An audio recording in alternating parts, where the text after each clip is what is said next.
नमस्कार दोस्तों, स्वागत है आप सभी का मेरे YouTube चैनल पे। आज हम डिस्कस करेंगे मेंटेनेंस अंडर मुस्लिम लॉ।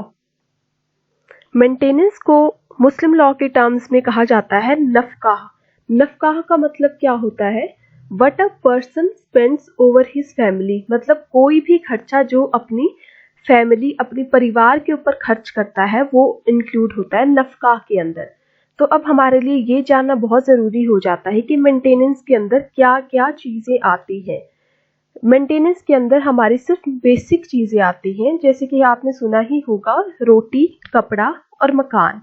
तो मेंटेनेंस में क्या क्या इंक्लूड हुआ? Food, clothing, shelter, medical treatment and wedding expenses. Wedding expenses किसके? अनमैरिड डॉटर के।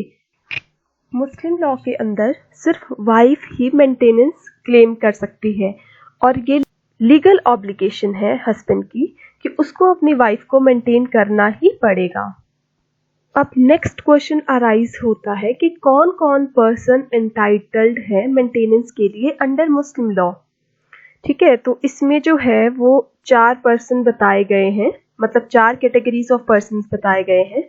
पहली है वाइफ, दूसरा है young children, third one is parents and fourth one is other relations arising out of with in prohibited degrees. एक बहुत ही important fact है कि जो वाइफ है वो ओवर चिल्ड्रन प्रेफर की जाती है मेंटेनेंस के लिए। मतलब ये कि फर्स्ट प्रायोरिटी जो है किसी भी मुस्लिम हस्बैंड की, फर्स्ट प्रायोरिटी है उसको वाइफ को मेंटेन करने की।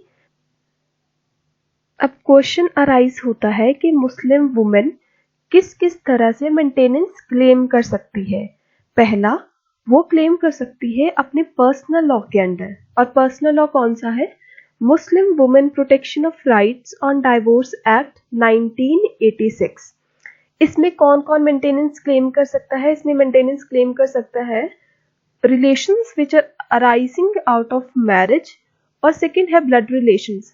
ब्लड रिलेशंस में पेरेंट्स आ जाते हैं, प्रोहिबिटेड डिग्रीज के रिलेशनशिप आ जाते हैं। मैरिज में आते हैं वाइफ।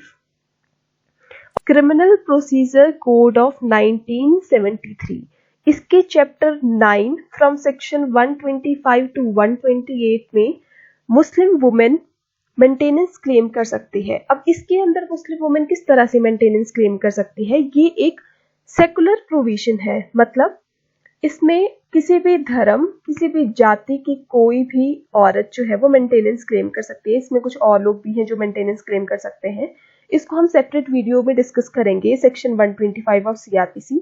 तो ये अप्लाई होता है everybody irrespective of their religion. मतलब ये कि ये एक सेकुलर प्रोविजन है। इस वीडियो में हम पर्टिकुलरली फोकस करेंगे relations arising of out of marriage में जो वाइफ मेंटेनेंस क्लेम करती है उसके रिगार्डिंग। अब जब हम मुस्लिम पर्सनल लॉ के अंदर वाइफ की बात करते हैं तो उसके लिए ये जानना बहुत ज़रूरी हो जाता है कि वो शादी किस तरह की है। मुस्लिम लॉ के अंदर 3 तरह के मैरिजेस जो है वो रिकॉग्नाइज की गई है। पहली है सही मैरिज, दूसरी है बातिल, तीसरी है फासिद। ठीक है, तो जो सही मैरिज है उसको कहा जाता है वैलिड मैरिज, और जो बातिल मैरिज है उसको कहा जाता है वॉइड मैरिज, और जो फासिद मैरिज है उसको कहा जाता है इर्रेगुलर मैरिज। इन मैरिज के अकॉर्डिंग ही उनकी मेंटेनेंस डिसाइड की जाती है मुस्लिम पर्सनल लॉ के अंदर। तो ये कुछ कंडीशंस हैं वाइफ के राइट के ऊपर कि वो मतलब किस किस तरह से मेंटेनेंस क्लेम कर सकते हैं। ये कंडीशंस होनी चाहिए। पहले तो आता है व्हेन मैरिज इज वैलिड, जब आपकी मैरिज सही मैरिज है, आपकी मैरिज वैलिड मैरिज है। इस केस में wife is entitled to maintenance from her husband. जब मैरिज वैलिड मैरिज है तो वाइफ एंटाइटल्ड है। नेक्स्ट के 2 केसेस में, जब मैरिज वॉइड है या मैरिज इर्रेगुलर है, उन केसेस में क्या होगा? हस्बैंड के ऊपर कोई ऑब्लिगेशन नहीं है कि उसको अपनी वाइफ को मेंटेन करना ही है। A Muslim wife has an absolute right of maintenance from her husband. तो वाइफ जो है वो मेंटेनेंस क्लेम कर सकते हैं। कब कब कर सकती है? आफ्टर डाइवोर्स और after the death of her husband. तो फर्स्ट सिचुएशन जब हम डिस्कस करेंगे डाइवोर्स के रिगार्डिंग, तो मेंटेनेंस जो है उसको दी जाएगी मेंटेनेंस ड्यूरिंग इद्दत पीरियड में। मतलब ये कि सिर्फ इद्दत पीरियड में ही उसको मेंटेनेंस मिलेगी। तो इद्दत पीरियड क्या होता है? इद्दत पीरियड वो होता है जब आपको शादी के बाद जो है वो ऑब्जर्व करना पड़ता है। क्यों? To determine the paternity of the child. तो आफ्टर डाइवोर्स जो है दो सिचुएशंस आती हैं। पहली सिचुएशन है if the women is subject to menstruation. अगर वुमेन जो है वो मेंसुरेट कर रही है तो उसके लिए जो है इद्दत पीरियड है 3 कोर्सेज।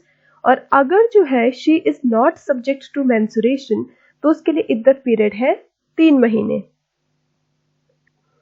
तो इस टाइम पे जो है डाइवोर्स के बाद मुस्लिम वाइफ जो है वो मेंटेनेंस क्लेम कर सकती है किस पीरियड में? ड्यूरिंग इद्दत पीरियड।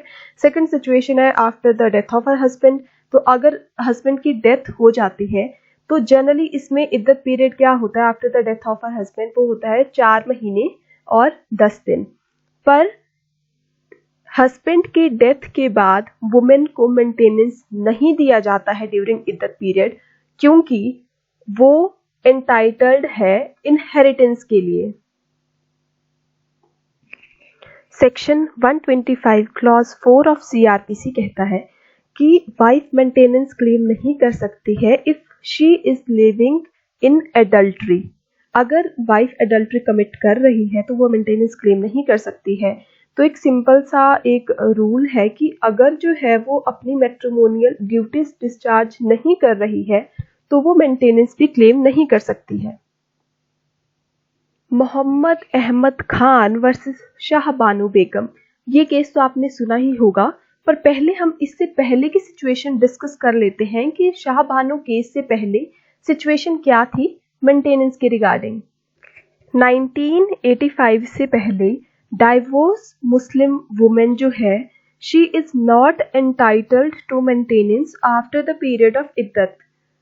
और इसमें क्या था 1985 से पहले सेक्शन 125 और CrPC is not applicable to Muslim women. Shahbano Begum case जो है इसमें बहुत इंपॉर्टेंट रूलिंग दी गई। इसमें कहा गया कि जो सेक्शन 125 है उसमें डाइवोर्स्ड मुस्लिम वुमेन भी इंक्लूड होता है और सेक्शन 125 के अंदर जो है मुस्लिम वुमेन मेंटेनेंस क्लेम कर सकती है। इसके बाद बहुत ही ज़्यादा कंट्रोवर्सी चल पड़ी मुस्लिम कम्युनिटी में, तो एक एक्ट पास हुआ Muslim women protection of rights on divorce act of 1986। इसमें क्या कहा गया? इसमें कहा गया कि रीजनेबल और फेयर प्रोविजन होना चाहिए मेंटेनेंस के रिगार्डिंग। और इस एक्ट में कहा गया कि जो मेंटेनेंस है सिर्फ आपको इद्दत पीरियड में ही मिलेगा। Next important case law is Daniel Latifi versus union of India. इसमें क्या कहा गया कि मेंटेनेंस आपको सिर्फ इद्दत पीरियड में ही देना है, मतलब सिर्फ 3 महीने तक ही देना है, 3 महीने के अंदर देना है, पर उस मेंटेनेंस में आप वाइफ की फ्यूचर नीड्स को ध्यान में रखते हुए वो मेंटेनेंस आपको देना है। मतलब ये कि आपको प्रेपरेटरी अरेंजमेंट्स करने हैं वाइफ के फ्यूचर के लिए। और इसमें जो एक्ट था एक्ट ऑफ 1986, इसको कॉन्स्टिट्यूशनली वैलिड ठहराया गया एक्ट ऑफ 1986, विच मीन्स कि आपको मेंटेनेंस देनी है इद्दत पीरियड में 3 महीने में, पर साथ में डेनियल लतीफी वाले केस में ये ध्यान में रखते हुए कि आपको वाइफ के फ्यूचर नीड्स को भी ध्यान में रखना है। हु आर लाइबल टू पे मेंटेनेंस टू हर? फर्स्ट, पहली लाइबिलिटी किसकी है? हस्बैंड की लाइबिलिटी है अपनी वाइफ को मेंटेन करने की। हस्बैंड नहीं है या after death of her husband तो सेकेंड लाइबिलिटी आती है चिल्ड्रन की। थर्ड लाइबिलिटी आती है पेरेंट्स की। फोर्थ लाइबिलिटी है उसके और रिलेटिव्स की जो उसकी प्रॉपर्टी इनहेरिट करेंगे after the death of Muslim wife. और अगर ये चारों अवेलेबल नहीं है तो लाइबिलिटी किसकी बनेगी? वो बनेगी स्टेट वक्फ बोर्ड की। और स्टेट वक्फ बोर्ड को कौन डायरेक्ट करेगा? मैजिस्ट्रेट डायरेक्ट करेगा स्टेट वक्फ बोर्ड को मेंटेनेंस पे करने के लिए टू द मुस्लिम वाइफ। वक्फ क्या है? वक्फ जो है एक चैरिटेबल, बोल सकते हैं हम चैरिटेबल ट्रस्ट है जिसका अल्टीमेट एम है बेनिफिट प्रोवाइड करना टू द पुअर। सो इस वीडियो में हमने डिस्कस किया maintenance of Muslim wife maintenance कहाँ कहाँ से क्लेम कर सकती है, उसका पर्सनल लॉ जो है मुस्लिम वुमेन राइट्स जो है protection of rights on divorce 1986 और सीआरपीसी के अंडर क्लेम कर सकती है। पर्सनल लॉ के अंदर जो है मुस्लिम वुमेन के राइट्स अराइज होते हैं out of the death of her husband. Second है आफ्टर डाइवोर्स। सीआरपीसी में जो है ये सारे रिलेशन के ऊपर एप्लीकेबल है, मतलब ये कि इसमें मुस्लिम वाइफ भी जो है वो मेंटेनेंस क्लेम कर सकती है। और ये कहाँ कहा गया, ये बोला गया था शाह बानो बेगम केस में, जो केस है 1985 का। 1985 केस के बाद जो है एक्ट पास हुआ था protection of rights of the divorced women. इस एक्ट के अंदर जो है मुस्लिम वुमेन मेंटेनेंस क्लेम कर सकती है। मेंटेनेंस उसको मिलेगी विद इन इद्दत पीरियड में मिलेगी। उसके बाद एक बहुत इंपॉर्टेंट केस है डेनियल लतीफ़ी का, जिसमें कहा गया कि मेंटेनेंस आपको इद्दत पीरियड में ही देना है, 3 महीने के अंदर देना है, बट फ्यूचर नीड्स को ध्यान में रखते हुए मुस्लिम पर्सनल वाइफ की। ये थी हमारी आज की वीडियो। उम्मीद करती हूँ कि आपको ये वीडियो पसंद आई होगी और जो ये मेरे फ्लो चार्ट्स हैं इनसे आपको काफ़ी हेल्प मिली होगी आपने अपने टॉपिक को प्रिपेयर करने के लिए। Thank you for watching.